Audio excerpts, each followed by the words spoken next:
Hello friends, welcome to my second video. Friends, ये मेरा second video है जिसमें मैं हिस्ट्री क्लासिक्स चैप्टर सेकंड को मैं डिस्क्राइब करने जा रही हूँ। सो फ्रेंड्स, मैं बताऊँ ये आप लोगों को, ये सेकंड वीडियो है जिसमें सेकंड चैप्टर का नेम है जो आखेटक खाद्य संग्राहक से भोजन उत्पादन तक। फ्रेंड्स, फर्स्ट ऑफ ऑल हम लोग इस चैप्टर के नेम को समझेंगे, देन आफ्टर मैं पूरा डिस्क्राइब करूँगी इस चैप्टर को इन इस वीडियो में, इन अ शॉर्ट्स वीडियो। फ्रेंड्स, मैं बताऊं अखेटक खाद्य संग्राहक से उत्पादन तक, इस चैप्टर का कहने का यह मतलब है, जैसे कि हम लोग पहले चैप्टर में क्या पढ़े कि पहले लोग क्या, कब, कहाँ और कैसे, मतलब किस प्रकार रहते थे, क्या खाते थे, कैसे ये करते थे। तो हम लोग में पहले चैप्टर में क्या समझे थे कि लोग जो थे वो लोग एक जगह से दूसरे स्थान तक भोजन के खोज में जाते थे। इस प्रकार जो सेकंड चैप्टर है वो अखेटक थे, यानी कि शिकार करते थे। तो ये सेकंड चैप्टर ये बता रहा है अखेटक खाद्य संग्राहक। कहने का मतलब वो अखेटक यानी कि जो खाद्य पदार्थ हैं उसका वो लोग शिकार करते थे, यानी कि एक स्थान से दूसरे स्थान तक उसकी तलाश में जाते थे। इस प्रकार वो अखेटक खाद्य संग्राहक यानी कि उसका इकट्ठा करने से, मतलब उसका शिकार करते करते ये लोग भोजन के उत्पादन तक पहुंच गए। यानी कि जो पहले के लोग थे, पहले तो शिकार करते थे और वो लोग भोजनों को संग्राहक करते थे, और उसके बाद वो लोग कैसे भोजन के उत्पादन तक पहुंच गए। तो ये जो जर्नी उनकी कैसी रही, हम उनके तो उसे हम इस वीडियो में देखेंगे, इस चैप्टर में उनको डिटेल में पढ़ेंगे। तो फ्रेंड्स, पहले मैं बताऊं जो आरंभिक मानव थे ना, ये पहला क्वेश्चन उठता है कि जो आरंभिक मानव थे वो एक स्थान से दूसरे स्थान तक क्यों जाते थे, मतलब क्यों जाया करते थे पहले। क्योंकि उन्हें तो जब जहाँ रहते थे तो उन्हें तो कोई काम भी नहीं था, मतलब काम, मेरा कहने का मतलब ऐसा तो नहीं है कि उनका यहाँ है वहाँ है, मतलब हर जगह उनको जाना ज़रूरी है, पर वो क्यों जाया करते थे हम इन्हें समझाते हैं। तो फ्रेंड्स, मैं बताऊँ कि जो पुरातत्वविद थे ना, जो पुरातत्वविद हैं, तो इनके द्वारा जानकारी हमें प्राप्त होती है। लगभग मैं बताऊँ तो 20 लाख साल पहले जो उपमहाद्वीप में रहने वाले जो आरंभिक मानव थे उनके भोजन के खोजने के आधार पर उन्हें अखेटक खाद्य संग्राहक कहा के नाम से जाना जाता है। जैसे कि यहाँ पे है अखेटक खाद्य संग्राहक किन्हें कहते हैं, तो वही जो आरंभिक मानव थे तो उनके भोजन के खोजने के आधार पर उन्हें अखेटक खाद्य संग्राहक कहा जाने लगा। क्योंकि वो भोजनों का क्या चीज़ अखेट करते थे, यानी कि शिकार करते थे, और इस प्रकार वो संग्रह करते थे उसका, और वो अपने भोजन ग्रहण करते थे। तो ये बताऊँ कि एक स्थान से दूसरे स्थान तक क्यों जाया करते थे, तो वो शायद भोजन की तलाश में तलाश में, क्योंकि वो तो पूर्ण रूप से प्राकृतिक पर निर्भर थे। तो उन्हें जो भी कुछ जहाँ मिलती थी वो वहाँ पे बस जाते थे, वहाँ पे रह जाते थे और अपने भोजनों का ग्रहण करते थे। दूसरा कारण हो सकता है कि मौसम का परिवर्तन, यानी कि हम यह कह सकते हैं कि मौसम में बदलाव आया होगा और इस प्रकार वो एक स्थान को छोड़कर दूसरे स्थान तक चले जाते होंगे। क्योंकि जैसे मान लेते हैं कि अभी गर्मी है या फिर ठंडी है और अचानक से वर्षा हो जाए, और वो उस समय वो फसल उपज रहे हों जो, मतलब जिन्हें ज़्यादा पानी की ज़रूरत नहीं हो, लेकिन अचानक से बारिश आ जाए, मौसम परिवर्तन हो जाए, तो इस प्रकार वो फसल तो सारे नष्ट हो जाते होंगे। तो इस प्रकार उस भोजन की, उस अपने भोजन पर, उन्हें तो भोजन डेली चाहिए, तो इस प्रकार भोजन की तलाश में वो एक स्थान से दूसरे स्थान तक जाया करते होंगे। और तीसरा हो सकता है प्राकृतिक आपदा के कारण। कहीं फ्रेंड्स कोई प्राकृतिक आपदा, जैसे कि भूकंप आ गया, सुखाड़ आ गया, दहाड़ आ गया, जिस प्रकार से वहाँ के जो भी फल फूल पेड़ पौधे जानवर थे कहीं नष्ट हो जाते होंगे। बहुत भारी आपदा में उन लोगों का नुकसान होता होगा, जो भी पेड़ पौधे होंगे सब टूट जाते होंगे, सब फल उल नहीं उगते होंगे। इस प्रकार वो लोग उस स्थान को छोड़कर दूसरे स्थान को चले जाते होंगे भोजन की तलाश में, या फिर जानवरों को शिकार करते करते। इसका क्या मतलब है कि कहने का मतलब कि वो लोग तो, पहला तो चीज़ है कि वो प्रकृति पर निर्भर थे, और दूसरा है कि मतलब जानवरों पर निर्भर थे। क्योंकि फ्रेंड्स जो वो लोग क्या करते थे, मतलब जानवरों को मार कर खा जाते थे, छोटे छोटे जो जानवर होते थे उन्हें मार कर ऐसे ही कच्चे मांस उन लोग के खा जाते थे। तो इस प्रकार वो जानवरों को शिकार करते करते चले जाते होंगे एक स्थान से दूसरे स्थान तक। या फिर वही बात है, जानवर अपना भोजन ढूंढते और ये इन्हें। कहने का मतलब है कि जिस प्रकार से मनुष्यों की भोजन की आवश्यकता है, ठीक उसी प्रकार से जानवरों की भी भोजन की आवश्यकता है। तो जिस प्रकार से जानवर एक स्थान पर रहते होंगे, वहाँ के भोजन खत्म हो जाते होंगे, तो वो अब खोजते खोजते दूसरे स्थान तक चले जाते होंगे। तो इस प्रकार जो मनुष्य थे, वो मनुष्य उन जानवरों को खाने के लिए उनके पीछे पीछे करते करते वो उनके पीछे चले जाते होंगे। इस प्रकार से वो एक स्थान से दोनों दूसरे स्थान तक पहुंच जाते होंगे। और वो लोग खास करके जो पहले के लोग थे ना, जो अखेटक थे, तो वो लोग खास कर क्या चीज़, मतलब कि वो मछली, फल फूल, दाने, पौधे, पत्तियाँ, चिड़िया पकड़ते और इन्हें इकट्ठा करते और यही सब ये खाते थे। फ्रेंड्स, अब है दूसरा, यहाँ पे एक और क्वेश्चन उठता है कि जो आरंभिक मानव है उनके बारे में हमको जानकारी कैसे मिली। तो फ्रेंड्स, मैं इस टॉपिक को बताऊँ तो हम अभी मतलब जो पहला वीडियो है, तो पहले वीडियो में मैं बताई आप लोगों को कि आर्कियोलॉजिस्ट के बारे में, यानी कि पुरातत्वविदों के द्वारा है। वही क्वेश्चन यहाँ पे कह रहा है कि आरंभिक मानव के बारे में हमको जानकारी कैसे मिलती है। तो फ्रेंड्स, मैं उसमें बताई थी कि जो पुरातत्वविद होते हैं ना, यानी कि आर्कियोलॉजिस्ट, उनके थ्रू हमको आरंभिक मानव के बारे में जानकारी हमें प्राप्त होती है।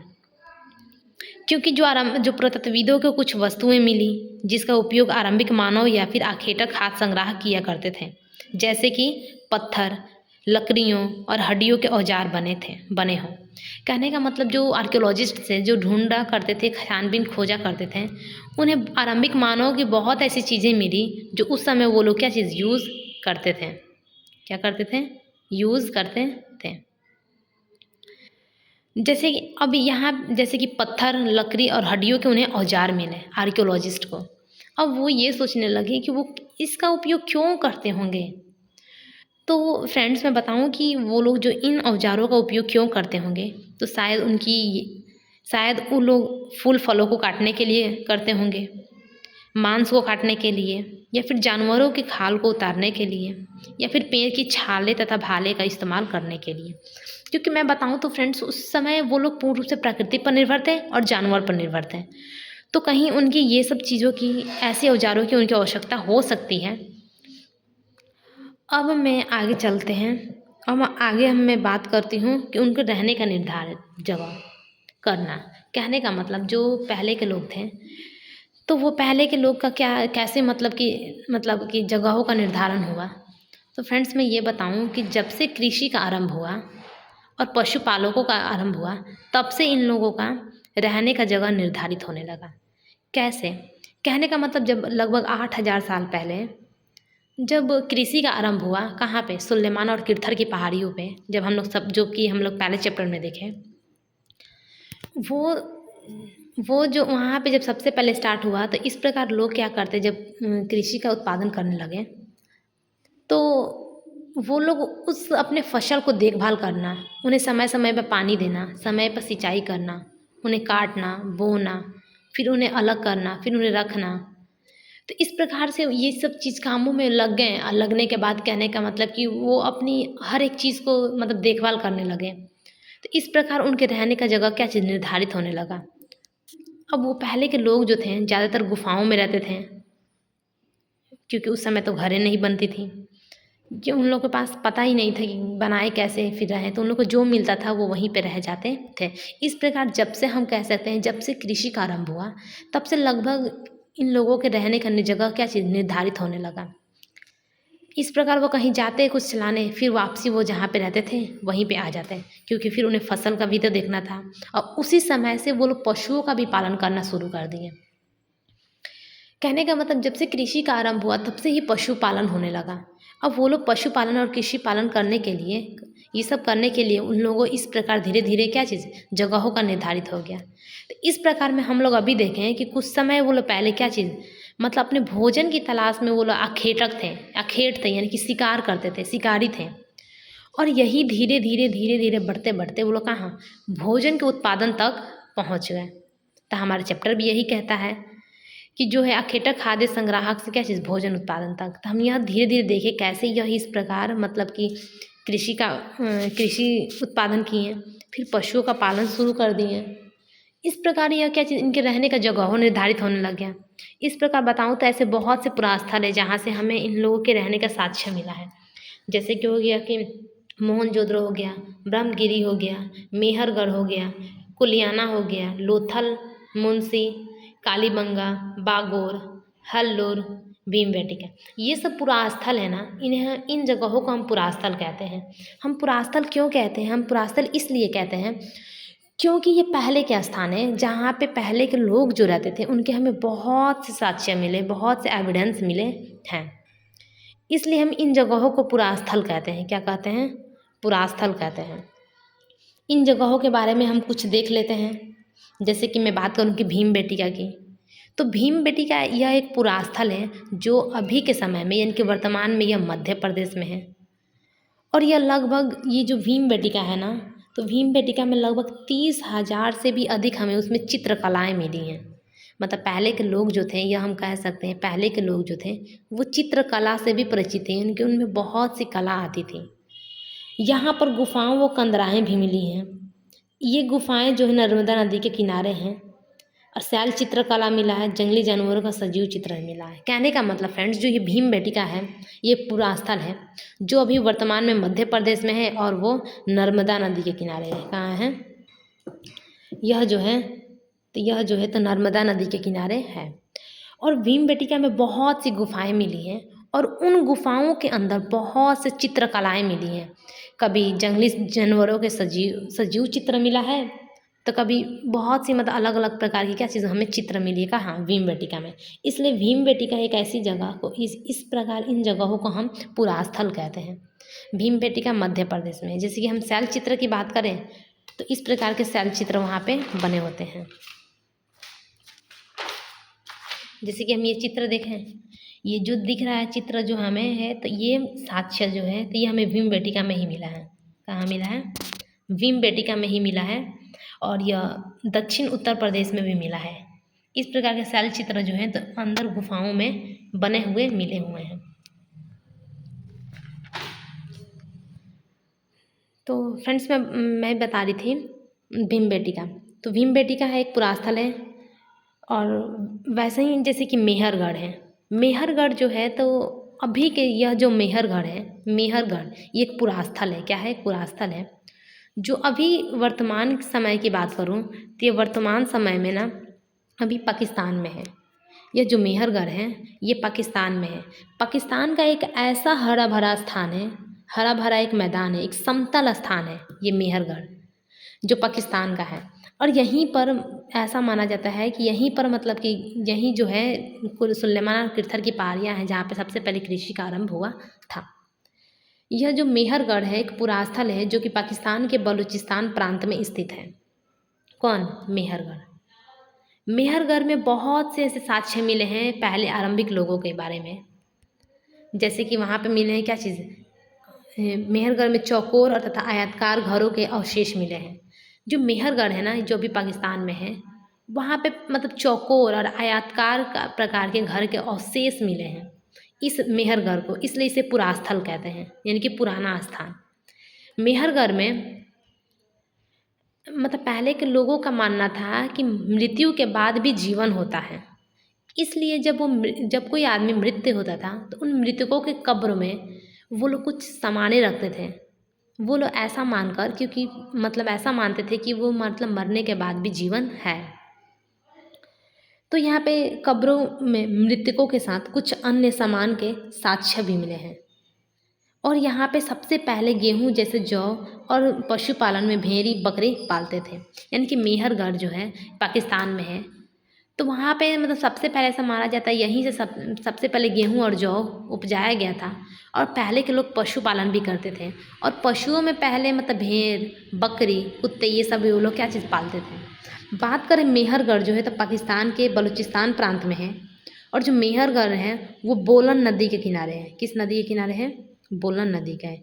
भीमबेटका जो है तो वो नर्मदा नदी के किनारे है और जो मेहरगढ़ है वो बोलन नदी के किनारे है। यही जो गेहूँ जौ किरथर सुलेमान की पहाड़ियों पे लगभग 8,000 साल पहले से आरंभ हुआ था। और चावल सबसे पहले संत कबीर नगर के लहुरा देव में उगाया गया था। और ये विंध्य पहाड़ियों पे भी, जो भारत के मध्य विंध्य पहाड़ियाँ है, वहाँ पे भी चावल के साक्ष्य मिले हैं। इस प्रकार जैसे बहुत से पुरातत्व, जैसे बात करें भीमबेटका जो मध्य प्रदेश में है, कुरनूल गुफा जो आंध्र प्रदेश में है, हुंसी जो कर्नाटक में है, कुलियाना जो उड़ीसा में है, ये सब जो है ये सब पुरास्थल हैं।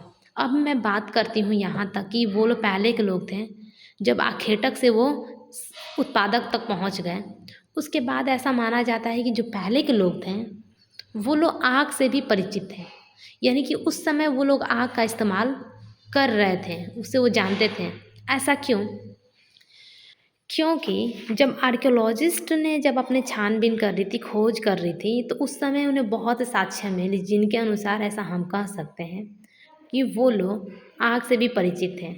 जैसे कि आगों का खोज की बात करें तो सबसे पहले जो आर्कियोलॉजिस्ट थे, पुरातत्वविद, उन्हें राख के अवशेष मिले, राख मिले। ये जो राख है ना, आग के जलने के बाद जो राख बचता है वो उन्हें मिला। और वह उन्हें जो है तो कुरनूल गुफा में पुरातत्वविदों ने पाया था। जब पुरातत्वविद खुदाई खोज पताल कर रहे थे तो उस समय उन लोगों को कुरनूल गुफा मिला। यह गुफा जो है तो अभी वर्तमान के समय में आंध्र प्रदेश में है। कुरनूल गुफा कहाँ है? आंध्र प्रदेश में है। और यह जो है कुरनूल गुफा तुंगभद्रा नदी के किनारे है। कहाँ है? तुंगभद्रा नदी के किनारे स्थित है। यही गुफा के अंदर और बाहर, इस गुफा के, कुरनूल गुफा के अंदर और बाहर राख के साक्ष्य मिले हैं, जिससे यह हम कह सकते हैं कि पहले के लोग जो थे वो आग से परिचित थे। और हम ये बात करेंगे कि जो पहले के लोग थे वो आग का इस्तेमाल क्यों करते होंगे, तो शायद वो लोग जलाने के लिए करते होंगे, या फिर जो जंगली जानवर आ जाते हैं तो उनको भगाने के लिए करते होंगे, या फिर मांस को पकाने के लिए करते होंगे।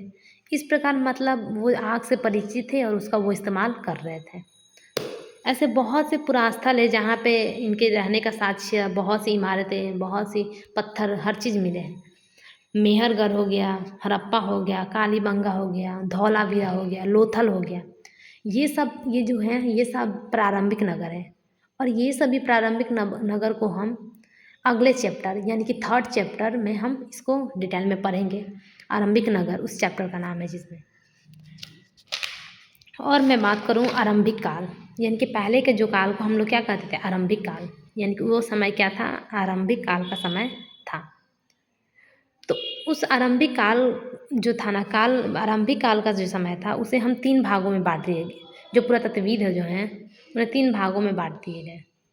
ऐसा मान लीजिए तो आरंभिक काल में मतलब पत्थरों का इस्तेमाल बहुत होता था। और उस समय जिस प्रकार अभी सोना चांदी का महत्व है, ठीक उसी प्रकार आरंभिक काल में पत्थर का महत्व बहुत था। क्योंकि उस समय जो आरंभिक लोग थे ना, वो लोग मतलब पत्थर पे ही डिपेंड थे, पत्थर पे ही मतलब अपना निर्भर पूरी तरह से थे। क्यों? क्योंकि वो हर एक अपना काम जो था तो पत्थर से ही इस्तेमाल करके करते थे। पत्थर का या तो हर चीज़ बनाया करते थे। तो जैसे इसलिए आरंभिक काल को हम पाषाण काल भी कहते हैं। क्या कहते हैं? पाषाण, यानी कि वैसा काल जो पत्थरों से हो, पत्थरों का काल, पत्थर के काल को हम पाषाण काल कहते हैं। क्योंकि आरंभिक काल में पत्थरों का महत्व बहुत था। तो उस काल को 3 भागों में बांट दिया गया। पहला है पूरा पाषाण काल, मध्य पाषाण काल और नव पाषाण काल। यानी कि आरंभिक काल को 3 भागों में बांटा गया है। पूरा पाषाण काल, मध्य पाषाण काल और नव पाषाण काल। बात करें पूरा पाषाण काल की तो यानी कि लगभग 20 लाख साल से पहले, 20 लाख साल पहले से 12,000 साल पूर्व वो जो काल था ना, तो उस काल को पूरा पाषाण काल कहा गया। जो वहीं से स्टार्ट होता है, यानी कि 12,000 साल पहले से लेकर 10,000 साल पहले तक के काल को मध्य पाषाण काल कहा गया। अब वही 10,000 साल से लेकर प्रारंभ तक के काल को यानी कि नव पाषाण काल कहा गया। इस प्रकार आरंभिक काल को 3 कालों में बांट दिया गया: पूरा पाषाण काल, मध्य पाषाण काल और नव पाषाण काल। अगर मैं बात करूं कि मध्य पाषाण काल, तो यह मध्य पाषाण काल बहुत महत्व था। क्यों? क्योंकि इस काल में बहुत सी परिवर्तन आई, बहुत सी क्या आई? परिवर्तनें आई। नवपाषाण मतलब जैसे पूरा पाषाण काल था ना, तो उस समय पत्थर ना बहुत भारी भारी और बहुत मोटे होते थे। और वही बात करें अगर मध्य पाषाण की, तो मध्य पाषाण को लघु पाषाण काल कहते हैं। क्यों कहते हैं? क्योंकि इस समय इस काल में जो पत्थर थे ना बहुत छोटे छोटे थे और बहुत नुकीले थे। क्योंकि आगे चलकर इन लोगों ने आगे बढ़ते गए, जैसे जैसे आगे बढ़ते गए, जैसे जैसे इन लोगों का इस्तेमाल बढ़ते गया, पत्थर उस समय छोटे छोटे होते थे और नुकीले होते थे। मवेशियों की संख्या में भी वृद्धि होने लगी। क्योंकि मध्य पाषाण काल में ऐसा माना जाता है कि यानी कि लगभग 12,000 साल पहले जब मध्य पाषाण चल रहा था, उस समय जलवायु में अचानक बड़ा परिवर्तन हो गया, जिसकी वजह से जो भी मैदानें थी वो कहने का मतलब उन मैदानों में हरा भरा घास उपजने लगा, प्राकृतिक रूप से हर चीज़ उपजने लगा, जिसके प्रकार से उनकी संख्या बढ़ने लगी और धीरे धीरे क्या चीज़ मवेशियों की भी संख्या बढ़ने लगी। तो मध्य पाषाण काल में मौसम परिवर्तन बहुत भारी हुआ था, जिसकी वजह से बहुत इस काल में परिवर्तन आया था, बहुत परिवर्तन आया था। और नवपाषाण काल की बात करें, अब मध्य पाषाण के बाद नवपाषाण काल आता है। इस काल में पत्थर के औजार बहुत और भी अच्छे बनने लगे, पत्थर भी अच्छे अच्छे मिलने लगे और नुकीले धारेदार होते थे। नवपाषाण को उत्तर पाषाण काल भी कहते थे। और नवपाषाण काल में हमें मिट्टी के बर्तन और उस समय डिजाइनें मिली। कहने का मतलब जो नवपाषाण काल था ना, उस समय लोग जो बर्तन का इस्तेमाल करते थे उस पर अलग अलग प्रकार की चित्रकलाएं मिली हैं।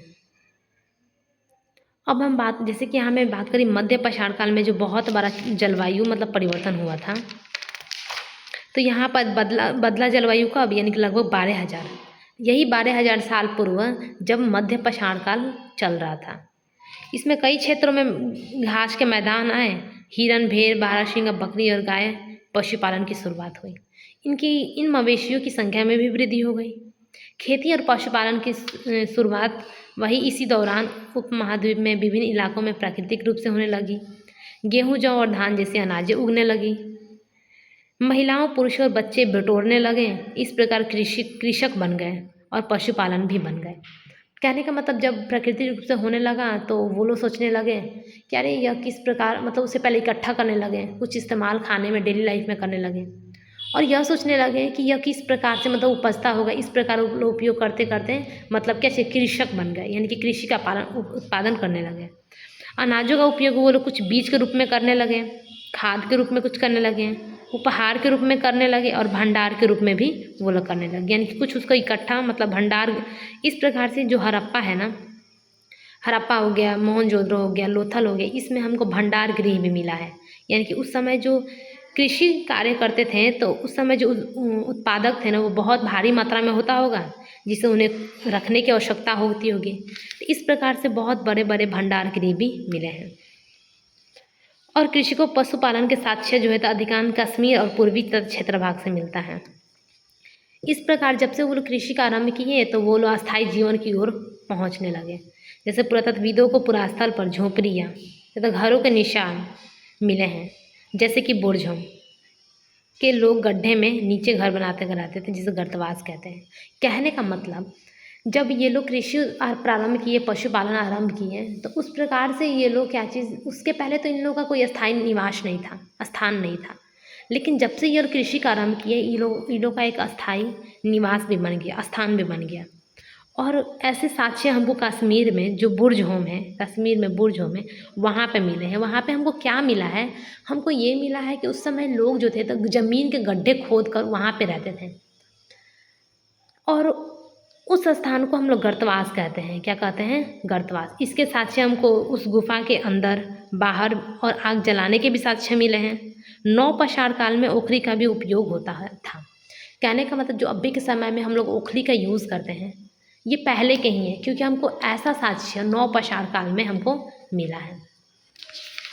और जैसे कि यहाँ पे मैं शैल चित्र की बात कर रही थी, तो देखिए ये शैल चित्र है जो भीमबेटका में हमको इसके साक्ष्य मिले हैं।